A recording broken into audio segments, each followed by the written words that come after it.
agradezco mucho su presencia, créanme que me da muchísimo gusto verlos aquí, porque para nosotros ustedes representan un sinfín de posibilidades allá afuera.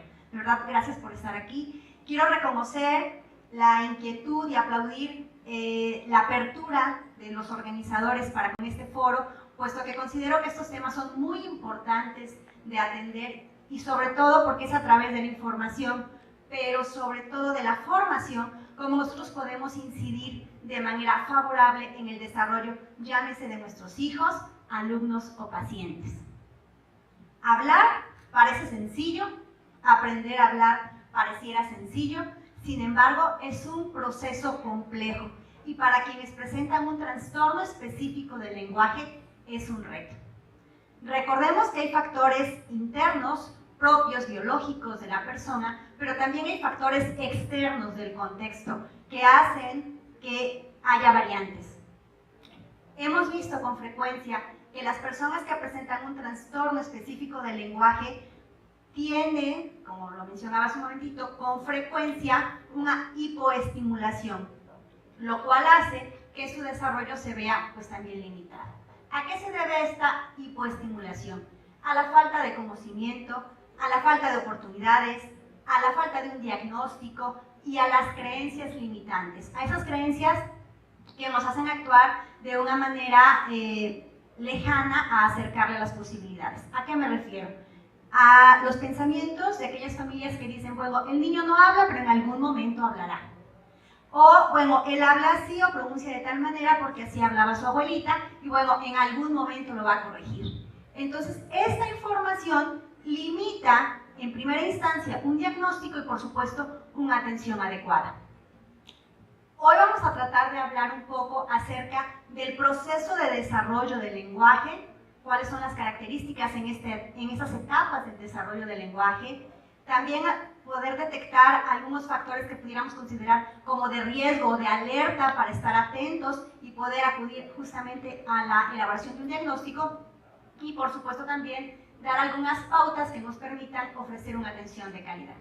Y bueno, esto lo vamos a estar trabajando aquí en el foro y para ello me hago acompañar de tres expertos en el área a que con mucho gusto voy a presentar. Está con nosotros la licenciada Bianca Janet Cabrera Díaz.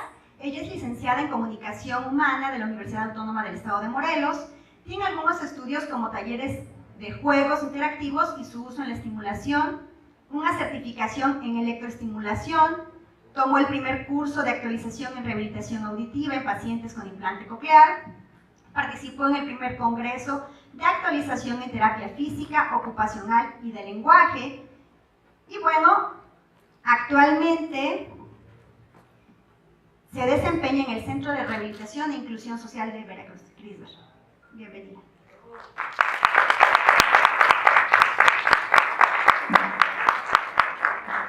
Quiero aclarar que estoy haciendo un súper resumen de sus currículums, porque si no, de verdad que nos tardaríamos un buen rato. Y bueno, un súper resumen es el que hice también, por supuesto, con el maestro David Torres, quien parecía un libro de todo lo que él ha estudiado, hecho y aportado.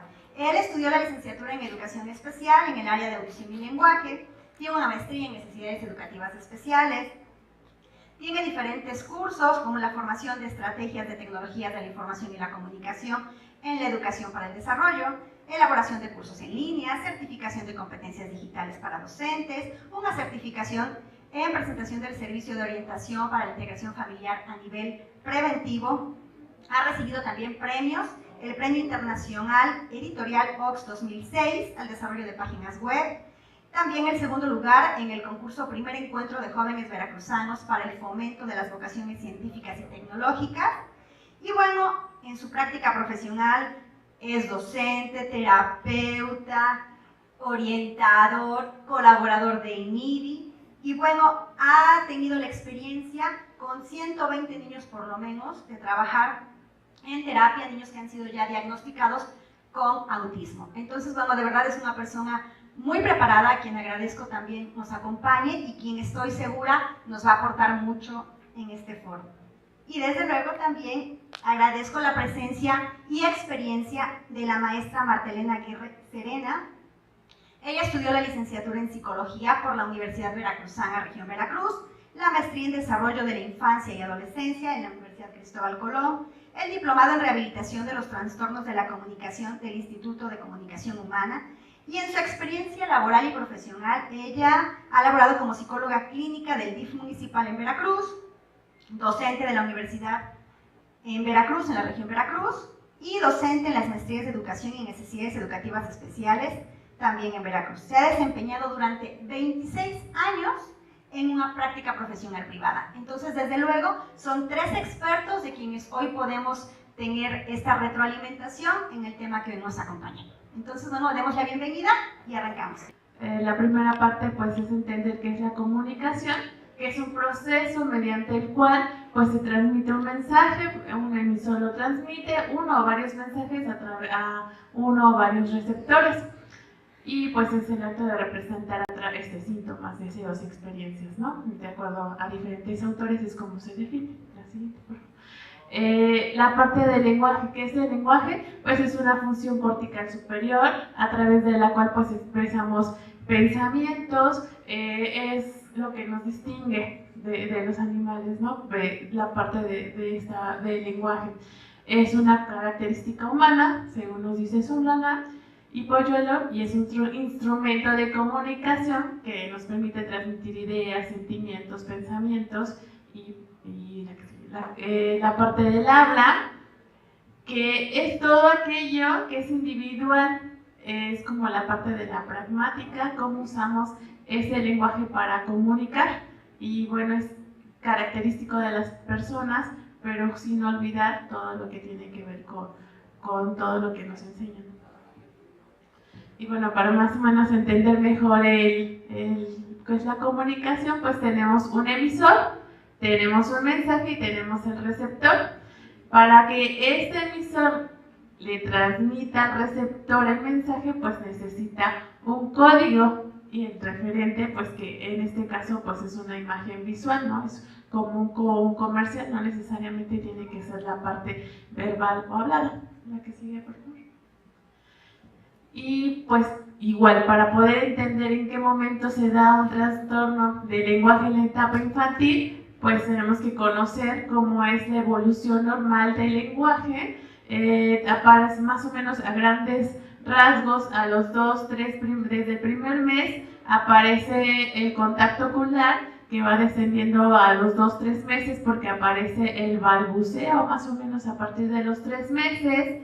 A los 5 meses pues ya empiezan las vocalizaciones, de los 6 a los 10 meses pues ya empieza con esa repetición de sílabas como ma, mamá, ta, ta, ta, ta, que a veces los papás les dan en el sentido, ya me dijo mamá, ¿no? Ya me dijo papá, pero realmente solamente es una repetición de sílabas constantes que va aprendiendo. Entre los 5 meses empiezan los diálogos conversacionales y descienden como a los 10 meses eso de que yo le hablo como que medio me contesta sin decir palabras. Entre los 10 y 12 meses pues ya aparecen pues las primeras palabras, que agua, que mamá, que papá, que las palabras más comunes. A los 19 meses pues ya aparece la combinación de palabras, mamá, agua, mamá, pipí. A partir de los 2 años ya empieza a estructurar más frases, y bueno, ya a partir de los 12 meses, 20, 24 meses, pues empieza a adquirir el conocimiento de nuevas palabras, y pues esas oraciones se van haciendo más complejas. La siguiente, por favor. Para que el lenguaje se dé, pues necesitamos de varios factores, entre los que están pues el sistema fonoarticulador, que no haya ninguna alteración en todos los órganos que intervienen en el habla. Interviene el sistema nervioso central. Si hay una lesión en el área del lenguaje, pues hay una alteración para comunicarse. Y los factores ambientales, ¿no? La deprivación sociocultural, pues es algo que nos puede llevar también a un diagnóstico pues inadecuado en una alteración del lenguaje, ¿no? A lo mejor no necesariamente el niño tenga un problema para comunicar o expresar verbalmente, o tenga dificultades para emitir ciertos sonidos, sino que la parte sociocultural pues influye también mucho. La siguiente, por favor.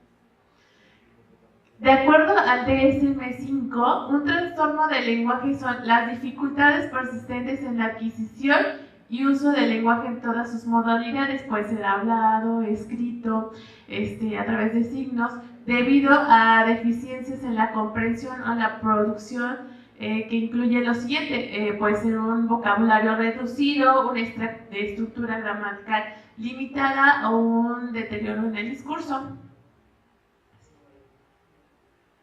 Es la siguiente, es más o menos más corta. No, esa está bien. No, la siguiente.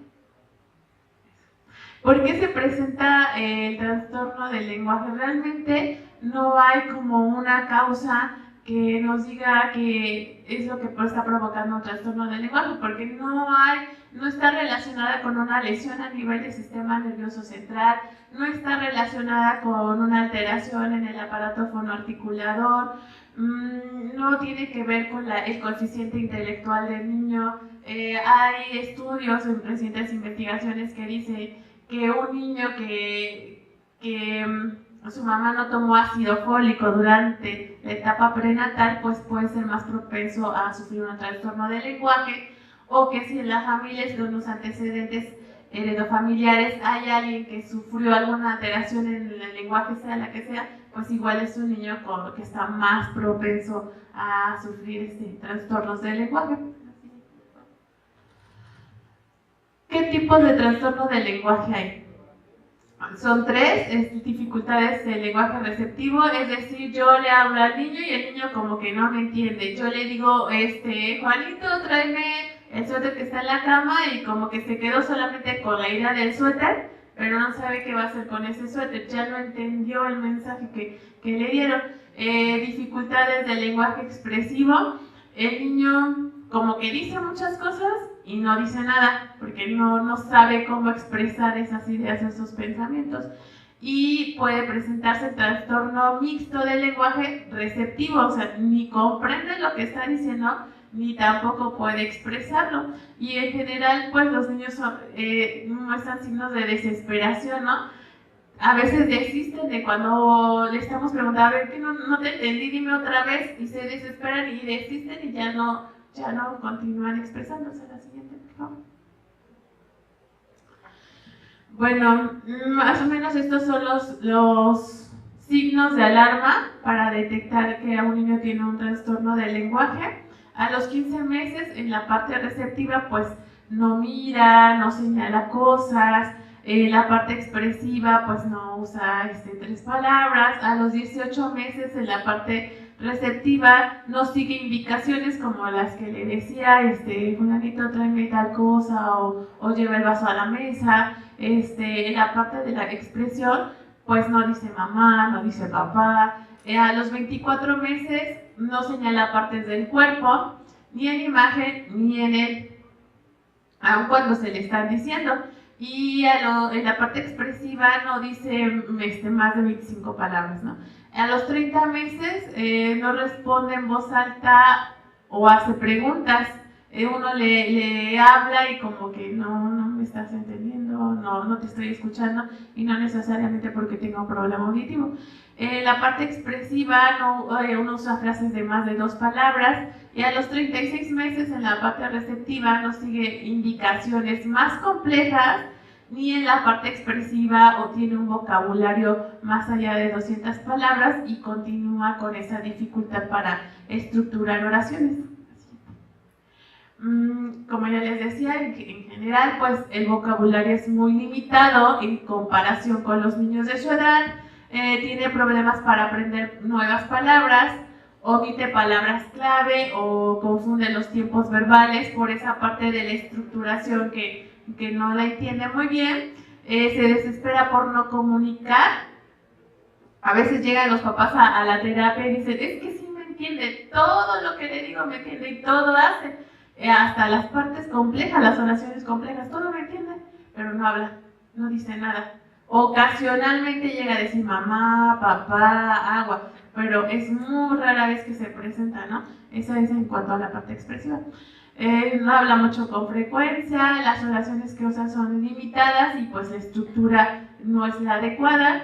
y puede emitir palabras y sonidos, y por lo regular a veces son como más señas, ¿no? O solamente ejecuta la acción. La siguiente, por favor. Cuando a nosotros nos llega en el CRIS ver un paciente, es porque son referidos del área de comunicación humana o de las audiólogas. Tenemos el servicio de audiología, quienes son las que hacen la valoración. Yo les decía, un niño con trastorno del lenguaje específicamente, sin alteración de otra cosa, puede no tener problema auditivo, entonces las audiólogas son las encargadas de hacer esos tipos de valoraciones.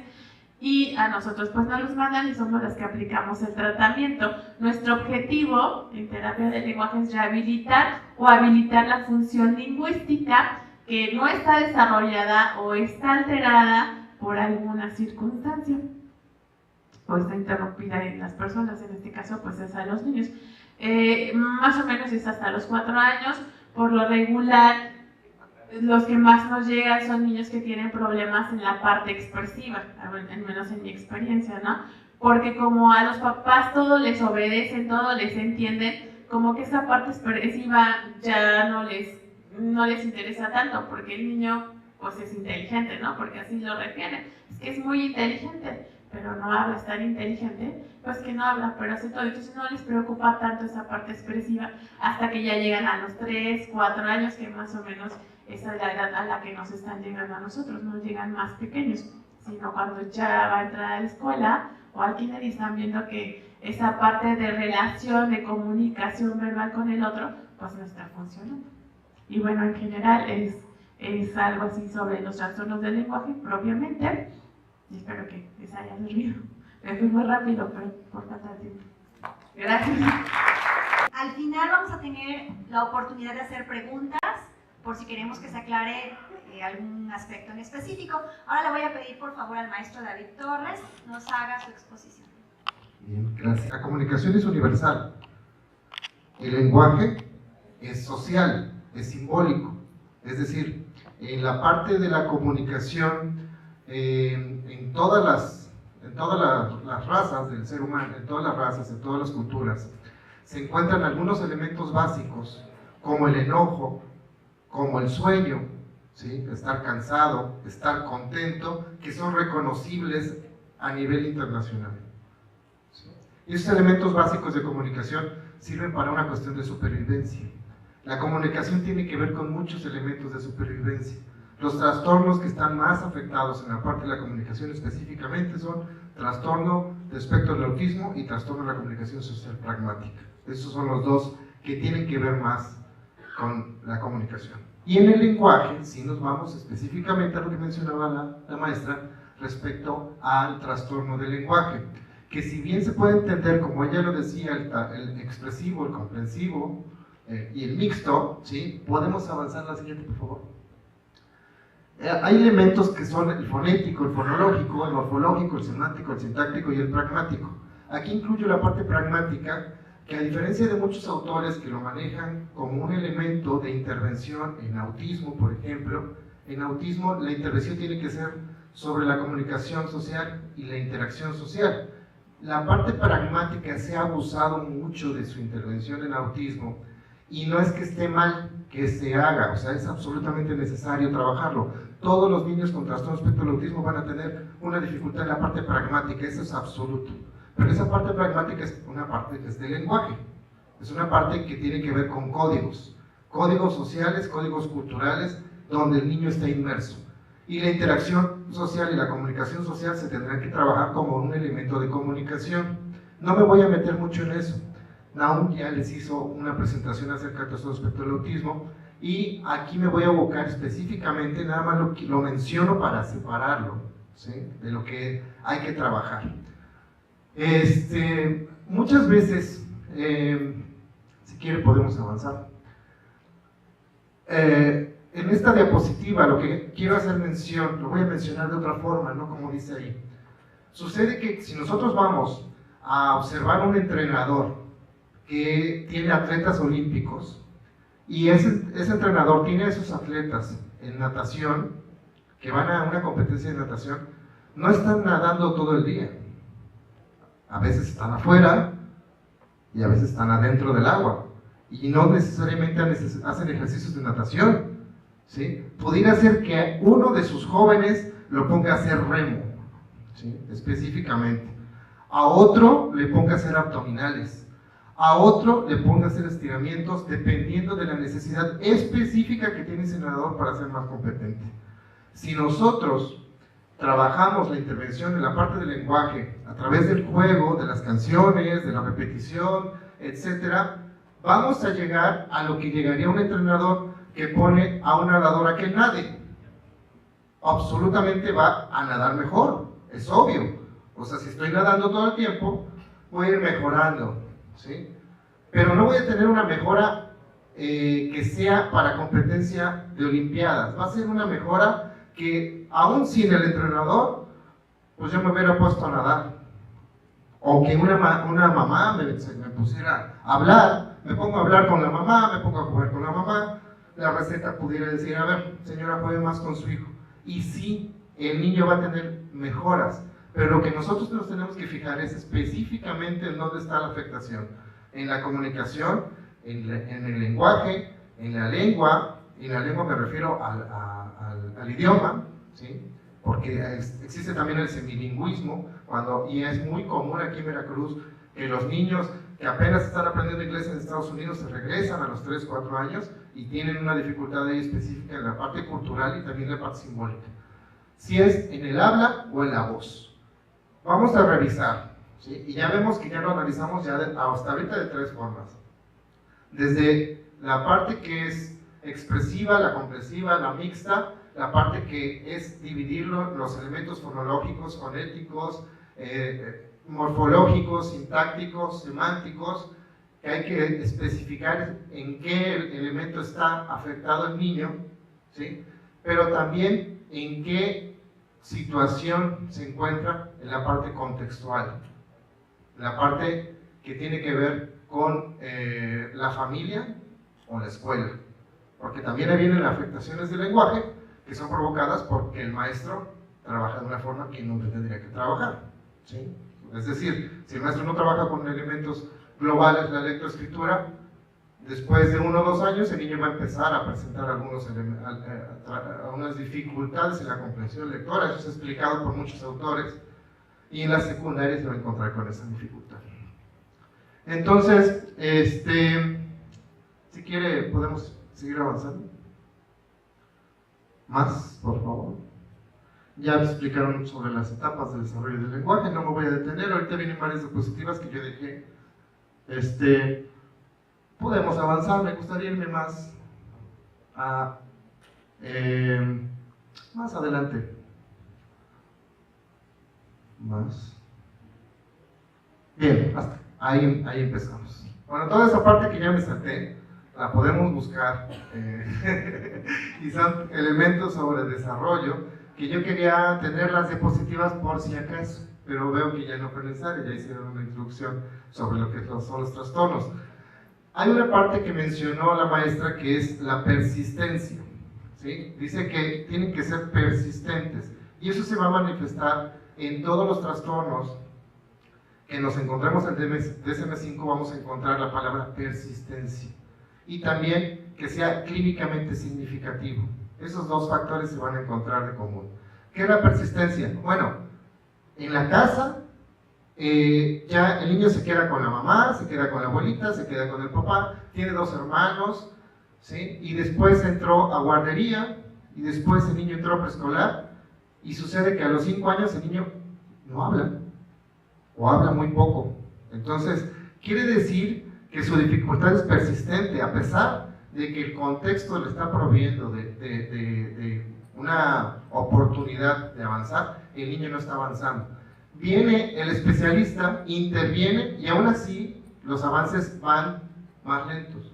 En el momento que tú intervienes como especialista y el niño empieza a avanzar a los 2 o 3 meses y se regulariza a los 6 meses, es que no era un trastorno, simplemente era una dificultad que estaba el contexto provocando en el niño, ¿sí?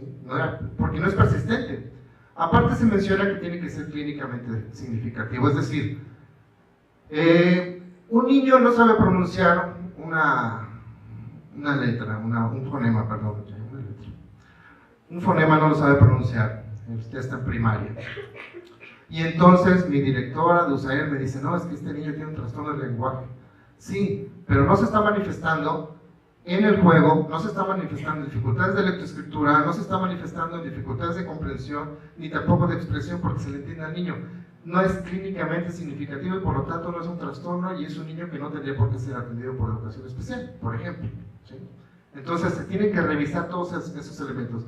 De la persistencia y lo clínicamente significativo solamente son los que menciono ahorita, pero hay que revisar más cosas y a detalle. Cuando ustedes se vayan al DSM-5 y vean una palabra ahí, revísenla porque, específicamente qué es lo que significa, porque podemos encontrar más cosas.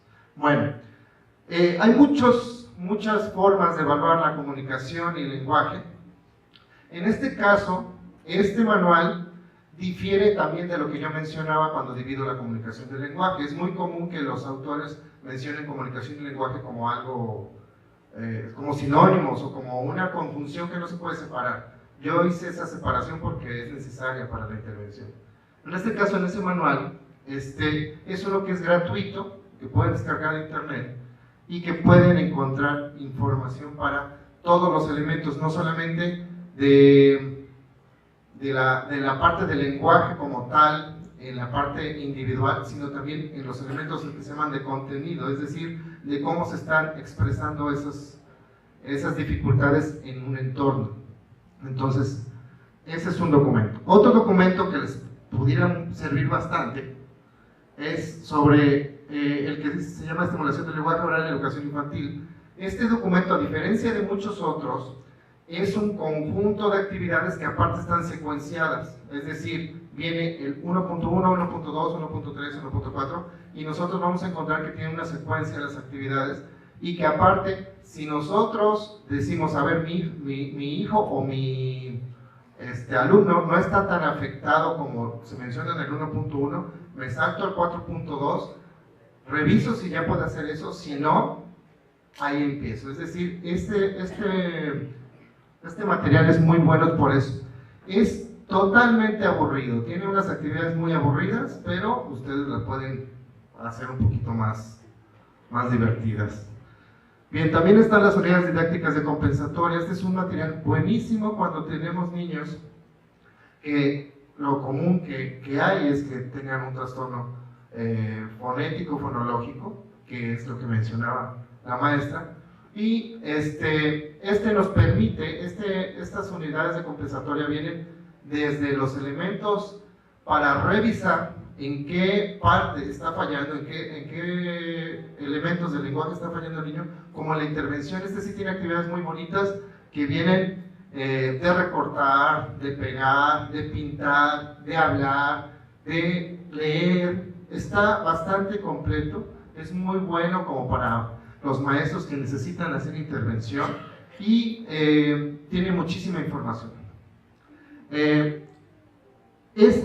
Fíjense que se me olvidó poner otro material, se los voy a comentar, lo pueden buscar en Google, se llama Los sonidos del español y es de la Universidad de Iowa, me parece, de Estados Unidos, que es un material en el que vienen los fonemas, cómo se emiten, vienen en video y vienen recortados para que uno pueda observar. Yo me acuerdo que cuando estudiaba la normal veracruzana, para ver los fonemas me dieron unos dibujitos medio feitos, que daban hasta miedo, era como acá, vintage, una cosa así medio extraña, como de Halloween.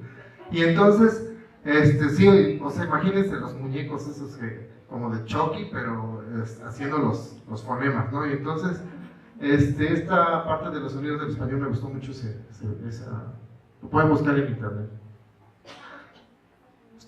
Estoy metiendo puro material gratuito porque regularmente me gusta. Les pude haber presentado alguna otra evaluación que se comprara, por ejemplo, algunos otros materiales que se compren, pero luego es difícil que se puedan adquirir porque a veces a lo mejor nada más tengo un niño, tengo dos niños con esto y aparte tengo otros niños sordos, otro con discapacidad intelectual, otro con... y entonces, pues, lo menor que pueda yo invertir es mejor. La página de Arasat, siempre me sale cuando tienen ciertas dudas, cuando quieren hacer intervención en el lenguaje con sistemas alternativos de comunicación, ¿sí? Lo primero que les pregunto, ¿conoces la página de la SAC? No, bueno, pues métete, la revisas todita, los materiales y todo, y ya después platicamos, ¿sí? Cuando tengan necesidad de intervenir en la parte de sistemas alternativos de comunicación. Obviamente, el libro, ¿cómo se llama? Estrategias y recursos para el desarrollo de competencias del niño sordo. En este libro, yo no se los pongo nada más en esta parte para que trabajen con los niños sordos. Lo pueden descargar también gratuitamente de internet en la página cofotecnología.mx, y vienen unos apartados que vienen, por ejemplo, cómo se trabaja la lectoescritura con los niños sordos, que me sirve para cualquier niño. También vienen muchos materiales de software para métodos orales, como el que les mencionaba, también ese de los sonidos del español. Todos esos enlaces los van a encontrar en este libro, lo pueden descargar de manera gratuita. Adelante. Bien, otro libro muy bueno en el que pueden encontrar materiales es el aprendizaje del lenguaje escrito en infantil. Lo hizo un equipo de trabajo en España, de una escuela, de un colegio, y ganó un premio. Y está muy bueno el libro, que viene cómo trabajar la parte de la lectoescritura desde las etapas más básicas.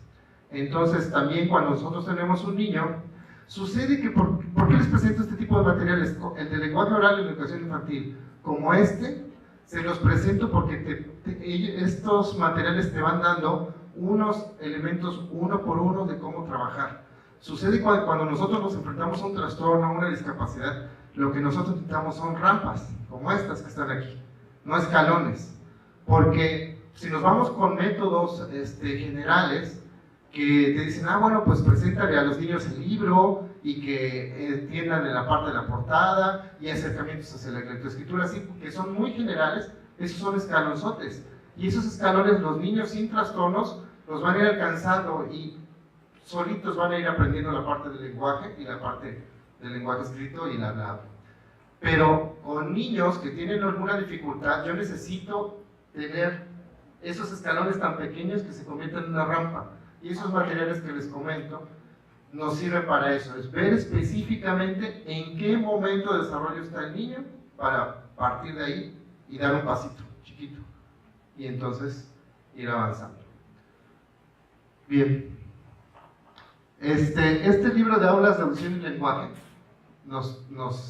es un elemento como teórico general, teórico práctico, nos dice cómo tendría que ser un aula cuando se hace intervención en la audición y en el lenguaje, desde la conformación del espacio hasta el uso de los materiales. Es bastante interesante, yo creo que tendría que ser de cajón cuando trabajas con la parte del lenguaje en una USAER.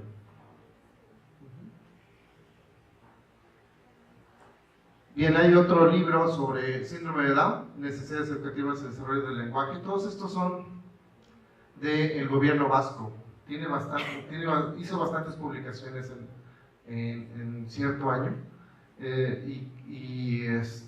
ya no han hecho muchas más, digamos, pero ese año que sacaron varias publicaciones fue bastante interesante.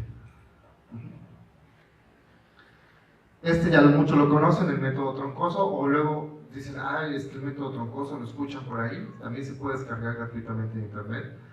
Yo lo recomiendo para intervención en la parte del lenguaje escrito con niños que tengan cualquier tipo de dificultad o con niños regulares, si lo puedes trabajar. Ahora, los materiales que se requieren, pues sí son un poco más de gasto que si se trabajara con un material como lo marca la Secretaría de Educación Pública.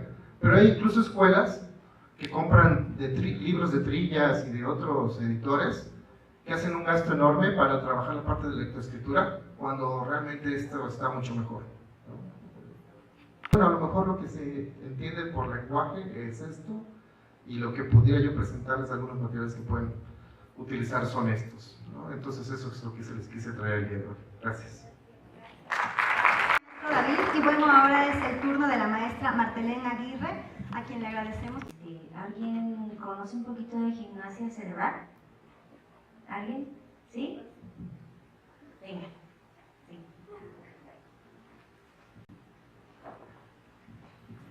Le vamos a pedir aquí a la colega nos haga el favor de ponernos un ejercicio para despertar un poquito. Bueno, vamos a colocar las manos así, creo que varios compañeros ya lo conocen. Ajá, bueno, puede ser de pie si quieren para despertarse un poco. Preferiría de pie, por favor. Y lo que vamos a hacer es colocar una mano así y la otra así. Y posteriormente irlas cambiando poco a poco. Este es un ejercicio que cuesta a veces un poquito, algunos ya lo dominan. Así, más rápido.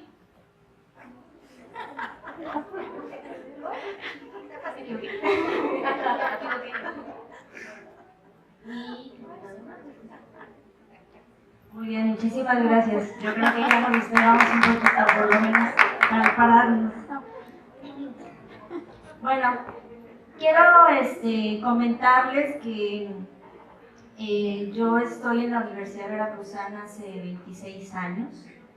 Después de egresada solamente estuve 4 años fuera trabajando en el DIF. Bueno, ahí tuve 12 años, pero a la par empecé en la docencia. Y nuestras autoridades hoy están muy interesadas en nuestra salud física y también mental.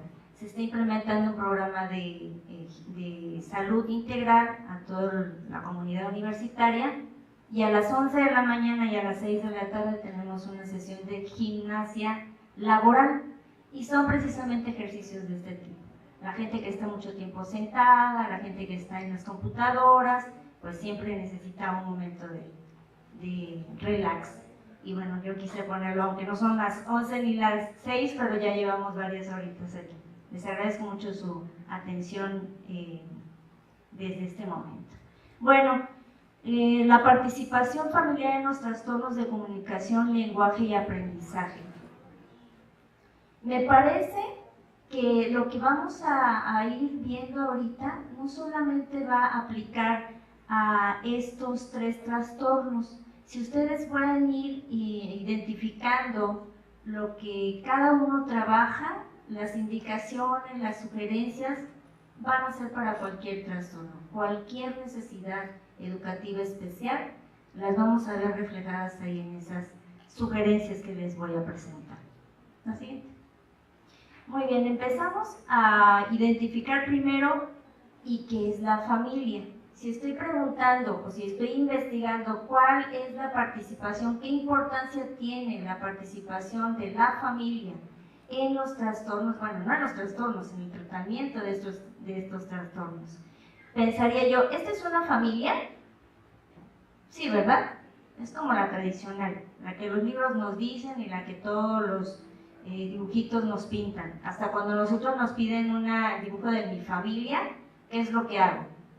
Papá, mamá y hermanitos. ¿Ok? Pero la de arriba también ya es una familia. Papá, mamá, hermanitos y hasta el perrito. Porque ahora los perros también son parte de la familia. ¿Sí o no? Hasta perrijos les dicen, ¿no? Y la de abajo también es otra familia. Los abuelos. Niños que están a cargo de abuelos. Y estamos hablando de generaciones totalmente diferentes, con una distancia tremenda que también va a hacer la diferencia entre cómo se perciben los trastornos, cómo se perciben las condiciones de los niños. Los abuelos dicen, pero ¿cuáles psicólogos había en mi tiempo? Una nalgada y se le quitaba todo. Hoy que el psicólogo y no, que no le pegues, no lo regañes porque lo traumas, ¿no? Entonces los abuelos siempre van a ser un apoyo, pero también tenemos que educarlos, también tenemos que orientar a esas nuevas generaciones, a estas nuevas condiciones que tenemos todos los que trabajamos con los niños con alguna necesidad. La siguiente. Y aquí está otra familia. ¿Sí? ¿Y la siguiente? Y también las monoparentales. en donde nada más hay papá o nada más hay mamá. Y la siguiente, pero también hay estas, donde están todos, y todos intervienen y todos toman opiniones y todos tienen algo que aportar para el integrante de la familia que estamos atendiendo. Es que me dijo mi tía que eso no era conveniente, o me dijo mi tía que lo hiciera o lo pusiera tal cosa. ¿Ok?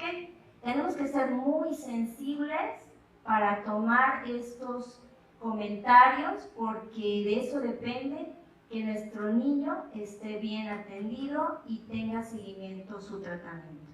Porque si nosotros desestimamos cualquier comentario de la familia, que hay elementos muy importantes de mucha influencia, corremos al riesgo de que esos pacientes ya no los vamos a tener. Imagínense, les dijimos algo de la tía Lolita, que la tía Lolita era como el ángel guardián de todos y la luz, y nosotros decimos, no, la tía Lolita está equivocada. Eso no se lo vayas a hacer. Mucha cautela, mucho respeto, pero sí tenemos que ir educando pian pianito a la familia completa. Y entonces, la participación de la familia en el tratamiento de los trastornos mencionados va a resultar ser indispensable e importante, ya que de esto depende por lo menos el 50% del éxito de los tratamientos. ¿Y por qué el 50%? Porque un 25% yo lo pondría inherente al niño, pues necesitamos al niño para atender a alguien, ¿verdad? Y el otro 25%, todo el equipo multi, transdisciplinario que hemos estado hablando. Pero el fundamento, la base principal es la familia. Si los padres deciden no llevar al niño, pues simplemente no hay avance de nada. Entonces, me parece que eso es un principio que tenemos que considerar. La siguiente. Y los tipos de familia que normalmente nuestros autores manejan son rígida, estructurada, flexible y caótica. ¿Cuál es la que decimos que debe ser la ideal, o la que creeríamos o pensaríamos que deben estar funcionando en nuestra sociedad? ¿Cuál diríamos? Descartamos la rígida, ¿no? Descartamos la caótica. Y entre la estructurada y la flexible, yo me quedaría intermedia. ¿Por qué? Porque la estructurada me dice que es organizada, centrada, y el liderazgo es de los padres. Responsabilidades y normas definidas. Hoy tenemos niños que mandan a la familia. ¿A dónde vamos a comer? ¿Qué quieres hacer? ¿Quieres esto o lo otro? Bueno, pues entonces ya denles el dinero y que ellos hagan todo lo de la casa, ¿no? No es así. Y eso es un error que se está cometiendo en nuevas generaciones. En este intento de ser democrático y que el niño se realice y tenga una vida plena, se está confundiendo la disciplina. No hay disciplina en muchas familias. Y la flexible nos dice que es una familia democrática, el liderazgo está distribuido y el apoyo en el pensamiento autónomo de los miembros, y estamos ahí considerando obviamente a los niños. Pero entonces, a mi juicio, lo ideal, lo adecuado sería un 50-50, un equilibrio entre estos dos. La siguiente. ¿Y qué acciones nos ayudan a que los niños tengan un tratamiento y un seguimiento adecuado? ¿Nos ayudan este tipo de acciones? No, ¿verdad? Desacuerdos entre los padres, decía Samantha, hay que hablarle a los niños a los ojos, hay que bajar a su nivel, porque si ven como cuando están enseñándole a caminar a los niños, llevan a los niños así, a ver que nos lleven a nosotros así, 5 minutos ya nos cansamos, vamos a decir, oye, ya suéltame, ¿no? O sea, el nivel en el que están los niños físicamente es una de las primeras condiciones en las que tenemos que respetar. Bájate al nivel, agáchate, siéntate, o súbelo a él a una silla para que te vea al mismo, a los ojos, ¿no? La siguiente. Esta acción nos ayuda participación, comunicación, comer juntos, sin celulares, sin tablets, sin tele, platicar cómo te fue en el día, qué hiciste, qué te dijo tu compañero, la escuela, cómo te fue con la tarea, sacaste 10, sacaste 5, lo que sea, pero platicar. Y las acciones fuera de casa también son importantes. Esta es la base de la comunicación y de los trastornos del lenguaje, la fonética. Ay, es que todo, él me señala todo y le entiendo todo. No es necesario que hable conmigo. Ok, con usted no, pero cuando está fuera de usted, la escuela, sus compañeros no tienen la obligación de adivinarle, porque eso es lo que hace la familia o los papás. Les adivinan el pensamiento. ¿Qué dijo? ¿Qué quiere? Ah, es que dice que es... No, bueno, esto es una traducción, es un idioma personal, ¿no? El idioma de la familia García Suárez. Ah, pues solamente ellos se lo entienden, ¿no? Porque de ahí en fuera nadie más me entiende ese niño. La siguiente.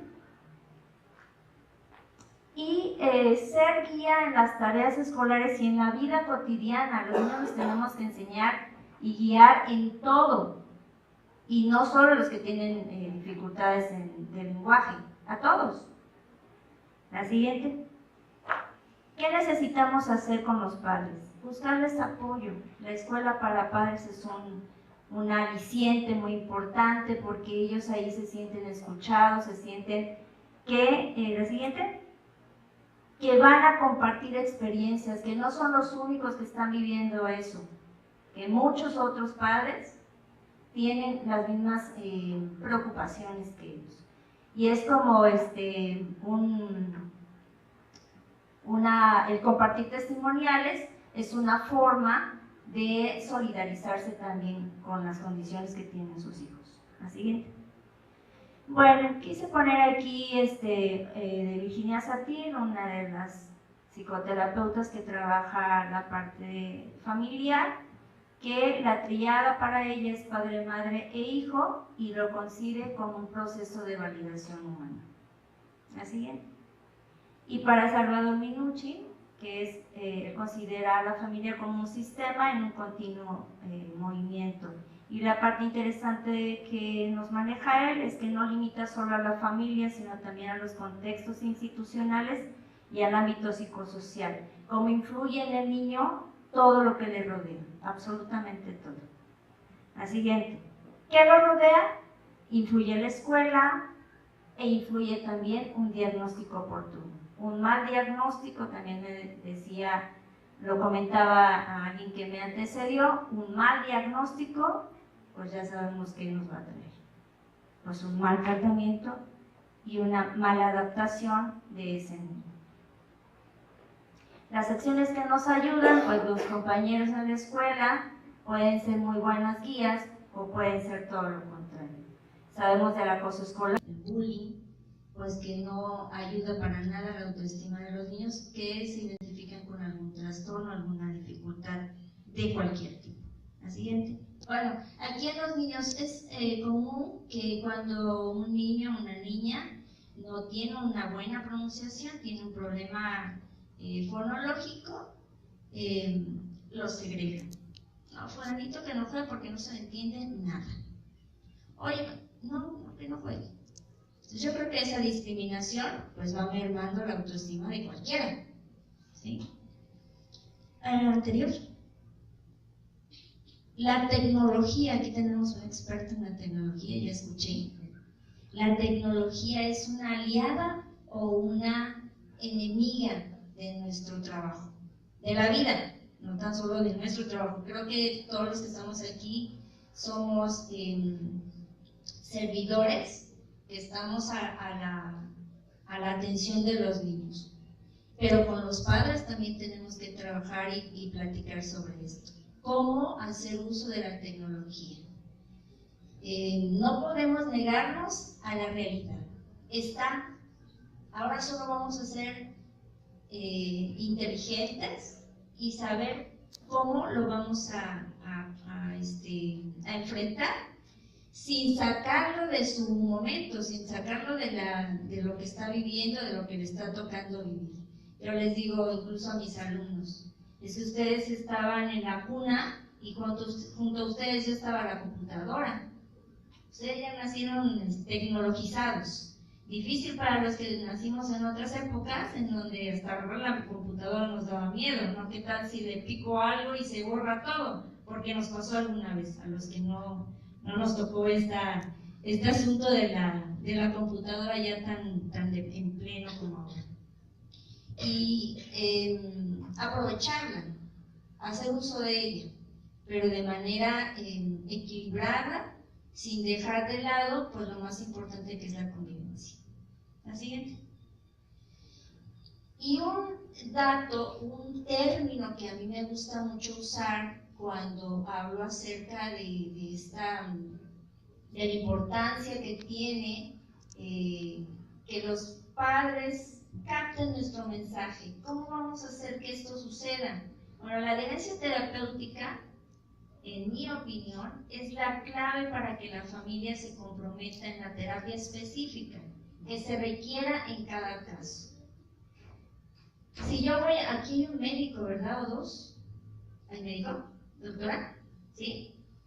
Cuando yo estoy enferma y voy al médico, ¿qué espero que el médico me haga o me diga? ¿Qué hace usted, doctora?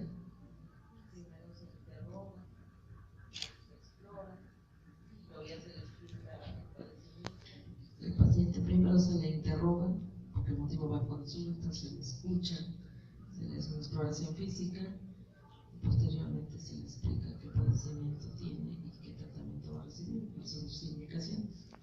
El plan a seguir. Y le dan una receta. Y el paciente va y pues va a la farmacia, recoge la medicina y de qué depende que se tome la medicina ese paciente. Que le haya creído a la doctora.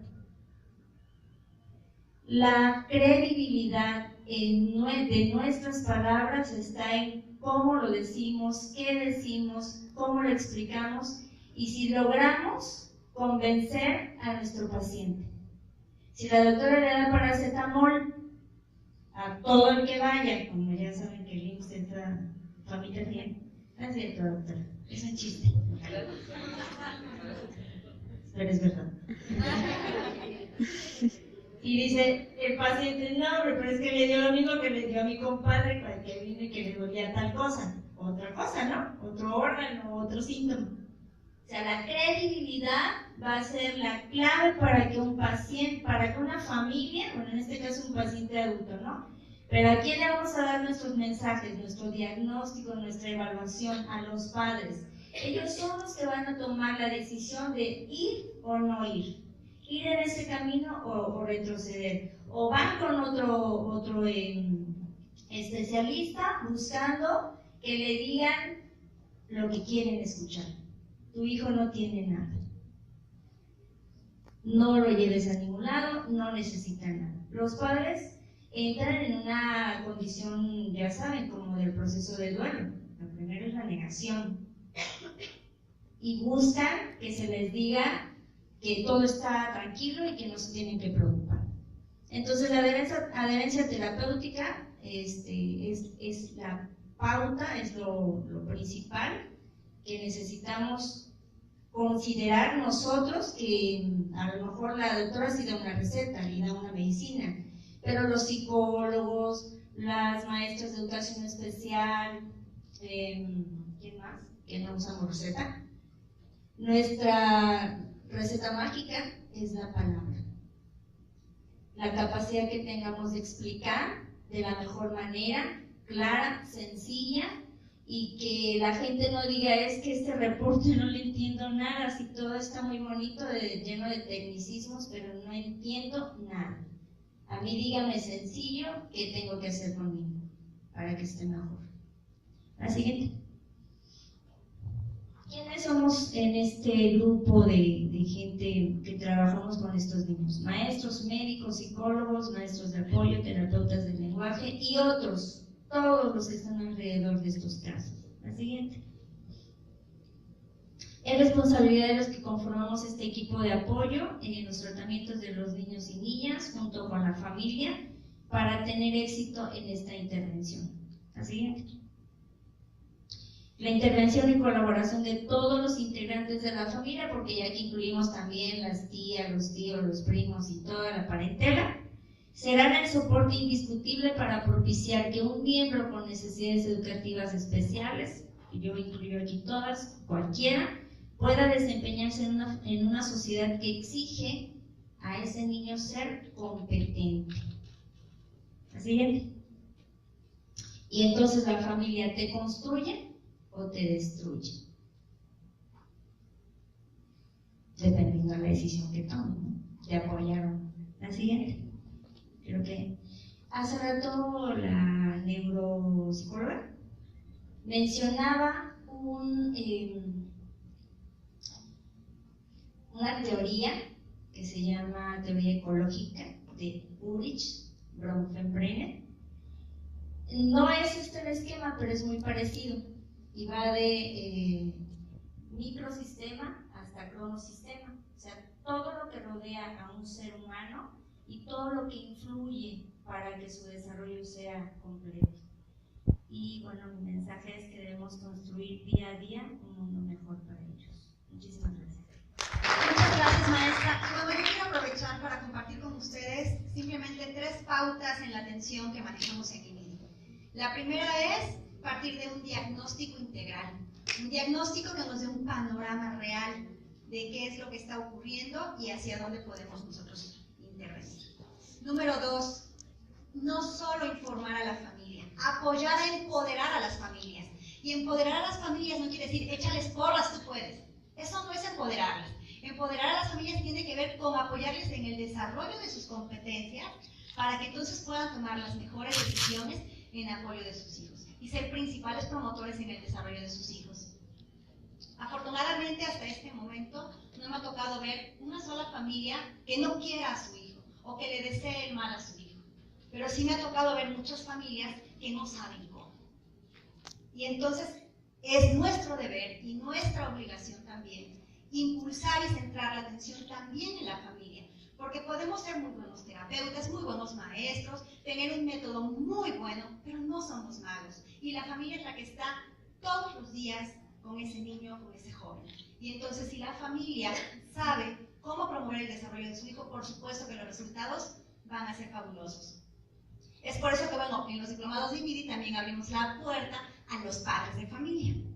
Y bueno, la tercera pauta de atención que nosotros promovemos es justamente el aplicar las técnicas o estrategias terapéuticas adecuadas a cada niño, a cada persona, a cada ser humano. Los resultados van a ser maravillosos. Gracias por estar aquí.